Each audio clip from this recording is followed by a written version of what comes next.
In this episode of the Church Security Roll Call, we're going to be discussing educating children against attempted abuse. Stay tuned.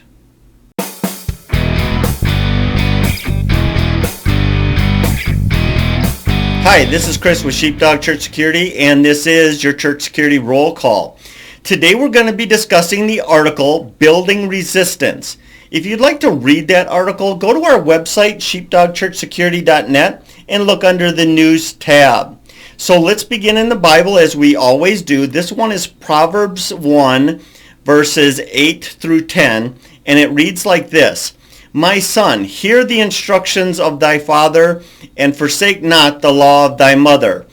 For they shall be an adornment of grace unto thy head, and chains about thy neck.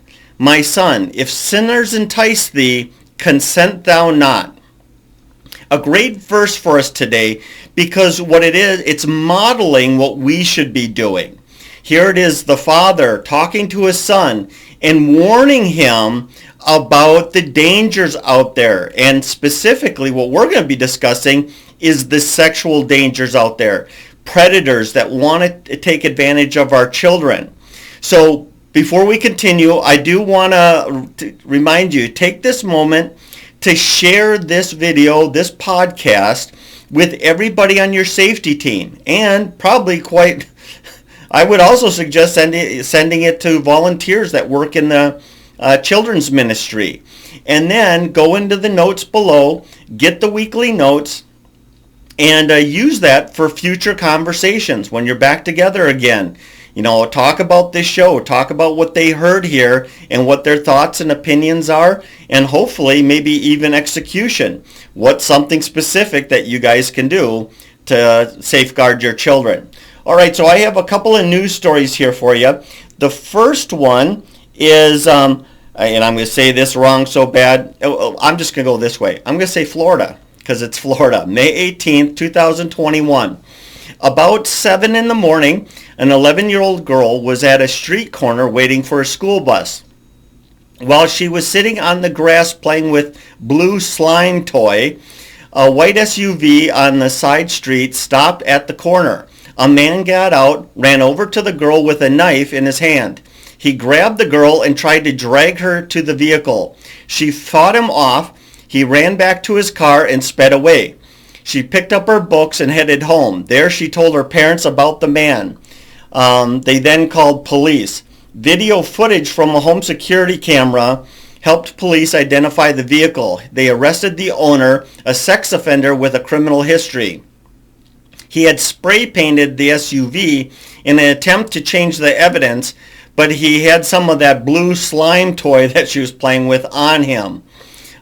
Days earlier, someone in a white car, presumably the same individual, had stopped at the bus stop, and had a few words with a girl, which she had also reported to her parents. So in this case, what you have here is this, is you have kids that very likely had conversations with their parents. If nothing else, they knew that they could trust their parents to go to them, so they could go to them and talk about what happened to them. So this is a good thing. Educating kids, preparing kids, and then creating that safe place for them. All right, next story. Whittier, California, February 5th, and then again the 22nd, 2013, and then another time, March 6th. All right, on February 5th, a man, roughly between 25 and 35 years old, made 2 attempts to kidnap girls in Whittier. At 11:45 a.m. near one park, he offered to give a ride to a 17-year-old, but she refused. At 4:40 p.m., he argued with 2 high school girls, telling them to get in the car. They ran off. On the 22nd of February, the same man, same descriptions, including the car, this time wearing a mask, grabbed a girl aged 7 and another aged 11, forced them into his car. The 11-year-old was able to open the door when she had a chance, and both girls escaped. On March 6th, so this is the third event, another man, age 41 this time, was the guess, attempted to abduct a woman age 18, and he was arrested. She fled and called 911 when he tried to grab her.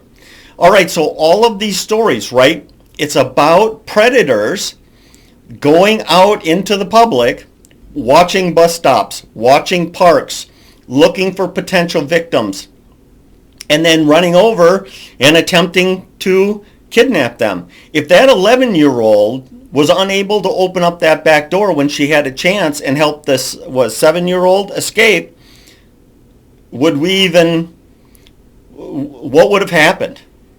I mean, we may never even have seen those girls ever again. Their faces would have been on milk cartons when they used to do that. All of these situations, there's predators out there, and we have to prepare our churches, our children, for this type of event. Now, I imagine at this time, a lot of you in the safety ministry, it's like, what does this have to do with the safety ministry? You know, obviously, if you're working at the church and you have kids going outside in the park, or maybe they're going on some sort of field trip or whatever, they're going out there. We have to be we need to be with them to provide that kind of overwatch in that security. You know, clearly, you know, even on church property, depending on where you are, you know, what kind of neighborhood you're in, you need adults out there. You need somebody watching over. And depending on the aggressiveness of these predators, that safety team, you know, needs to be present and be prepared to do whatever you can to stop any sort of abduction. So that's one way it kind of applies to us. The other way it kind of applies to us is, now I'm going to talk less about safety team and a safety ministry where the entire church is involved. We have to be part of the solution to reduce the risk of children being abused. Now, typically a safety team, we're focusing, even a safety ministry, we're focusing on what's happening at church events, you know, and on church property. But we need to do more in the way of prevention. How can we prevent this from happening beyond our walls and throughout their lives? So we've talked in the past about active shooters, right? And we talked how important it is for churches to have designated ministry that is about reaching out to people, newcomers and normal members alike, reaching out to them on a regular basis, asking them, how can I pray for you? Also, too, if you find out that something's going on in their life, lost job, divorce, child custody, those kind of issues, they need to be pushed up the chain of command, if you will.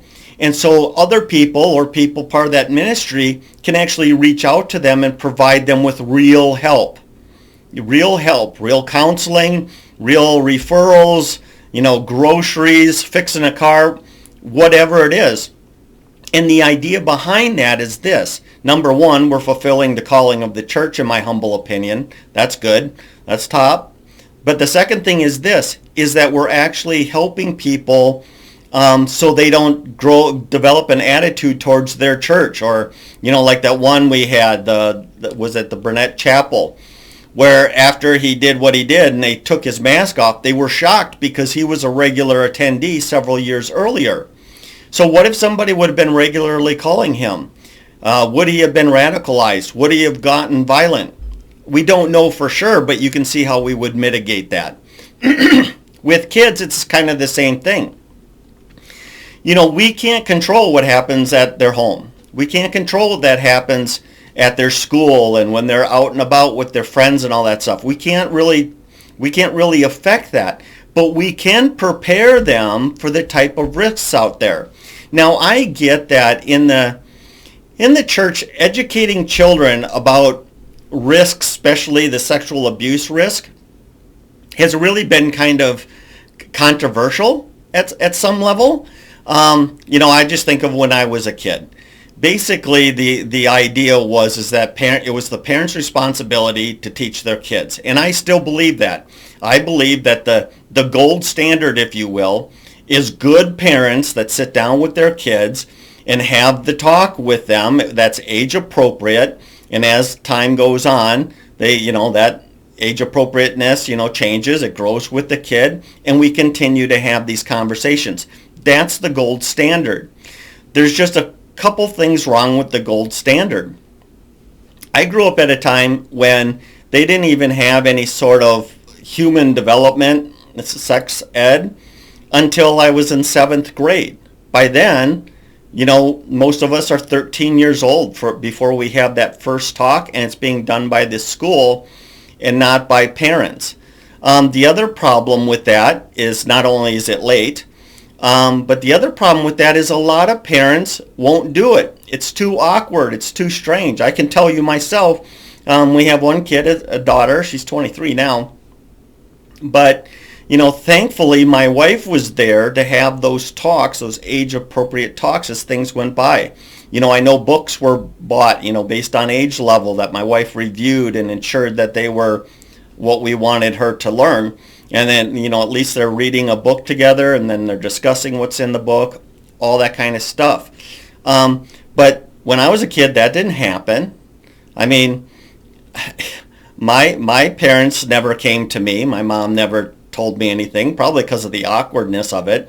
Also, too, I was basically just warned that certain things might come up in conversations, or certain questions might come up depending on what they were talking about. And that was my role. So I get the whole awkwardness of it. But anyway, getting back to what I'm really talking about here is this, is the gold standard is the parents. I would say next to that, the gold standard should be the church talking about some of these things. Very rarely do I hear a sermon, or probably never did I ever hear anything talking about any sort of sex in church. But the Bible is packed with it. There's a lot there. I mean, I just read one verse warning the son not, of people that would, want to take advantage of him, or take advantage of his lack of education or lack of experience and those kind of things. We have the Song of Solomon. That's the positive side of all this. But for some reason, maybe it's our Victorian, chastity virtues or whatever that came from Europe, that we just don't talk about these things. And so if we're not going to talk about them, if the parents aren't going to talk to them about it, then maybe the best thing isn't necessarily the public school, but the churches. Something should be said from the pulpit, maybe a good sermon about it. Maybe there should be some sort of conversation. I mean, how many churches have teens, and that's when their brains are really all crazy, fizzy, and whatever, affected by the opposite sex? I wonder how many of those ministries talk about the pressures and right and wrong and chastity and all that kind of stuff, and the dangers that are out there for them, and then getting younger than that. Now, I get it. It needs to be done in a biblical way. It needs to be done in a way that works well for parents. It needs to be done in a way where the curriculum is set up by the church, approved by the church, and then taught by people that are qualified to talk about these kind of things. And what we're really doing here is this, is we're giving kids a couple things. Number one, when the parents talk to them, it creates a safe space, right? So I know for a fact my wife and daughter had many conversations over the years about this. Also, too, if you have that other person at the church, that trusted ministry leader that they can go to and ask questions and talk to. Once you open that conversation and you're trustworthy and you're honest with them, you create that safe space that kids need to ask questions and report. I think about these kids that reported to their parents, hey, this just happened. They knew that their parents were safe, that they could go and talk to them. I know, and for a fact, that a lot of kids that when they first go through school, and they're in school and they're learning things in school about this, that they bypass their parents sometimes because their parents aren't talking to them, and they go talk to the teacher. And so what this all really comes down to is this topic should not be a taboo topic for churches to teach. It should not be. And if the churches take this on, and we as safety team members, the practitioners, can Maybe talk to children's ministry leaders, maybe talk to the pastor, at least get them thinking about this topic and how they might address it from the pulpit. Or maybe it's a new families class or whatever it is where we're encouraging people to do that. What we're going to do is our kids are going to become a little bit safer. Talking about that, one thing I'd like to bring up is I did a deep dive into the FBI statistics for crimes at houses of worship. And one of the things I saw over the last 10 years is the increasing amount of reports. Now, we could say that the reason it's increasing is because more people are committing the crime. I actually don't think that that's what's happening. I think what's actually happening is when a kid is a victim of a crime, because we're doing a better job on talking about these kind of things with our kids, they feel free to come forward and tell us.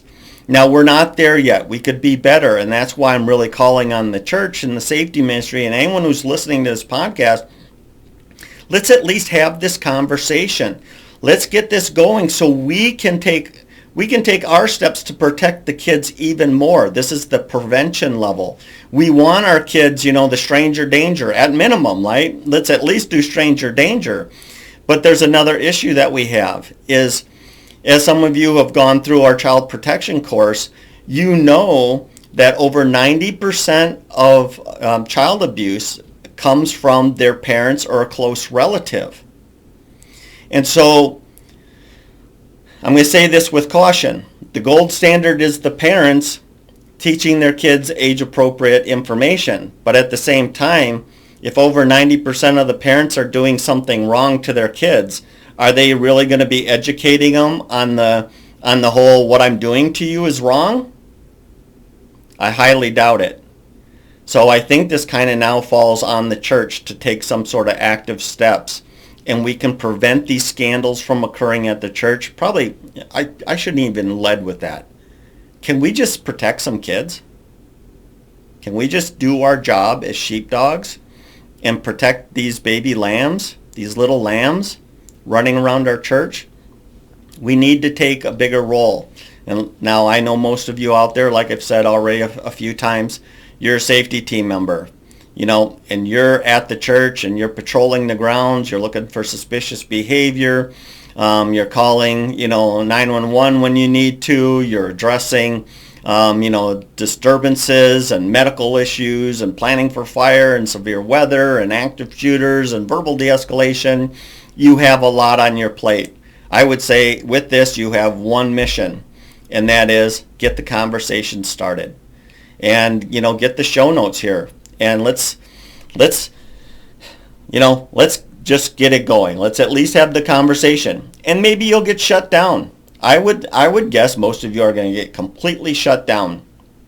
But plant the seed. Get it going. At least do something. One of the things we've talked about in the past that, and maybe it's been a while since I said it, is if something bad happens at my church, I want to be able to go to bed that night after the event and know that I took every reasonable step that I could to safeguard people. And so that way, basically, it was out of my control. I started the conversation. I got shut down. Okay.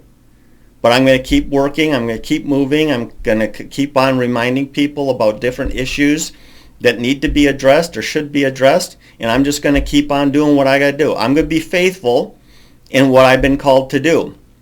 And if something bad happens, I can say I did everything I could. It was other people or circumstances beyond my control that I could not affect. And that's going to help me sleep just a little bit better that night. And hopefully you guys feel the same way. We know that child abuse occurs in all kinds of forms: sexual, physical assault, neglect, there's financial. There's all kinds of ways kids are taken advantage of. Let's do our part. Let's be sheepdogs. So before I let you go, I want to remind you again to go ahead and share this stuff. You're going to want to jump on the website and read the article, because I covered almost nothing of what Wesley talked about, both basic theme. But he's got so much information in here. He pushes you over to some resources, the Drew Shadeen Safety and Education tab. There's some Christian. There's one that's Christian out there. That's a big deal. One of them is Mama Bear Apologetics and Mama Bear Apologetics Guide to Sexuality. Obviously targeting moms of children and what they need to talk to them about, age-appropriate stuff, safety issues, the temptations, the things that they're going to see and experience. So just want to announce our new Alumni Association program. If you've ever graduated with us and gotten your certification card with us, you qualify to be part of this Alumni Association. And essentially what it does is it connects you with other graduates, other alumni from your state, so you can kind of network a little bit. And so if you're facing a challenge, you can call somebody who's in the same state. They work under the same restrictions you do. They have the same requirements that you do. And if they don't have the answer, then you can actually work together. The other thing that this allows you to do is we're having these right now. We kind of plan that every other Saturday we would have this office hours is what we're calling it, where you can join the Zoom meeting with me, and it's an open topic, open discussion, whatever you're facing, whatever you're going through. We've been talking about active shooter in these groups already. Lots of good conversation, what's working for one church, what's working for another church, the challenges we all face, we're all going through, and we have that kind of conversation. We may expand that. We may change when those meetings happen. For sure, we're going to do it at least twice a month. We're just trying to figure out what day and time is best to capture the most of you. So, so everyone gets an opportunity as best we can. So other than that, please like, subscribe, comment to this video. There's some of you guys out there. I'm just going to say his first name, Jim, is one of them. And I know I'm missing others, but I'm just noticing some of you guys. You're watching the videos, you're commenting, you're hitting the like button, you're doing all that. I love it. It's absolutely great. We're reaching more and more people. More people are watching our videos. Some people are going back in time and watching older videos. It's really been great. So keep on doing that, guys. I love you. Other than that, thank you so much for joining us today. And hey, let's be careful out there. This program is made for informational purposes only and should not be taken as legal advice.